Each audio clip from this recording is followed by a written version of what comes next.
भारत की कृषि की प्रमुख चुनौतियाँ, जिसमें जो सातवीं चुनौती है, मौसम की मार और मौसम संबंधी रिपोर्ट, वेदर रिपोर्ट, ये बहुत महत्वपूर्ण है।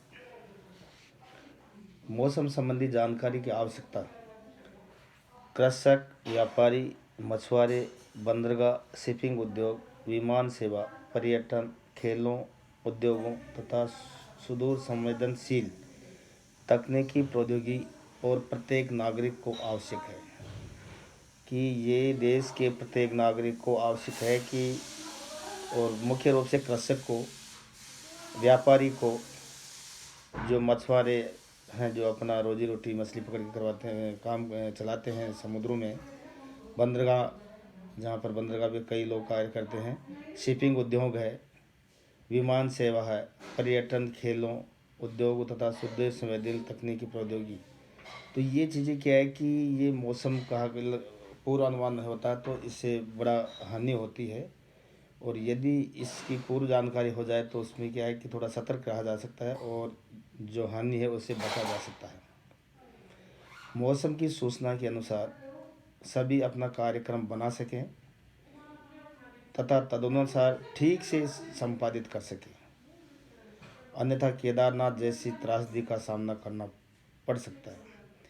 यदि केदारनाथ में भी इस प्रकार की मौसम संबंधी पूर्व जानकारी प्राप्त हो जाती तो लोग सुरक्षित स्थानों पर चले जाते या इसके जो बचाव के उपाय संभव हो सकते थे। आज देश में मौसम संबंधी सूचनाओं के प्रसारण के लिए मात्र 200 मौसम केंद्र हैं पूरे देश में, जहां देश का जो क्षेत्रफल है 3,42,239 वर्ग किलोमीटर है। जो उस पूरे देश में, इतने बड़े एक विशाल देश में मात्र 200 मौसम केंद्र हैं, जो बहुत ही कम है। देश में 6,000 मौसम केंद्र होने चाहिए। इसके स्थिति और आकार को देखते हुए भारत में 6,000 मौसम केंद्र होने चाहिए। देश में खेती का क्षेत्रफल 14.1 करोड़ हेक्टेयर है। आदर्श तौर पर प्रति 15 किलोमीटर क्षेत्र में एक मौसम केंद्र होना चाहिए, कि प्रत्येक 15 किलोमीटर के एरिया में एक मौसम केंद्र होना ज़रूरी है, ताकि ओला, बाढ़, सूखा, अकाल, अतिवृष्टि, अग्निकांड, कीड़ों के प्रकोप की त्वरित सूचना, नुकसान, लाभ आदि सूचना जनता द्वारा सरकार तक पहुंचाई जा सके, जिससे कि लोग अब सतर्क रहें और उसके बचाव के लिए कार्य कर सकें। ग्रामीण क्षेत्र में मौसम केंद्र खोलने के लिए निजी क्षेत्र को भी सब्सिडी दी जानी चाहिए।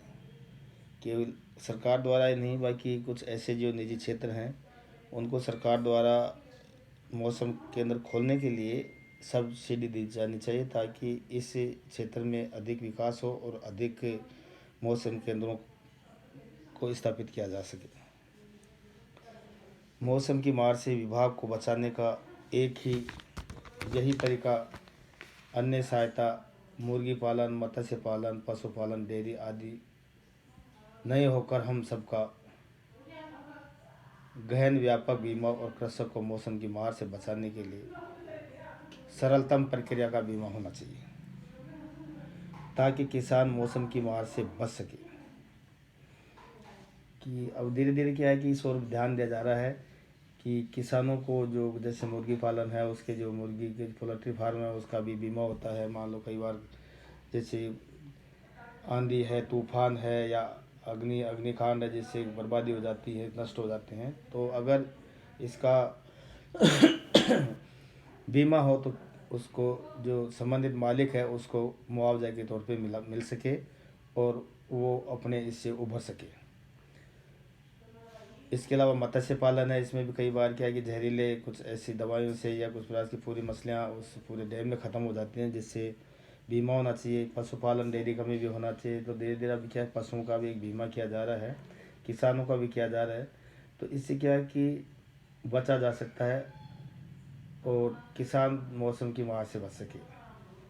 126 फरवरी 2014 को अचानक पड़ी ओलों की मार से भारतीय किसान को व्यापक क्षेत्र में रुला दिया। इसका उपाय मात्र बीमा ही है। अभी देखिए कि बीमा योजना कौन कौन सी हैं और कब शुरुआत की और मौजूदा स्थिति में है या नहीं, या बंद कर दी गई।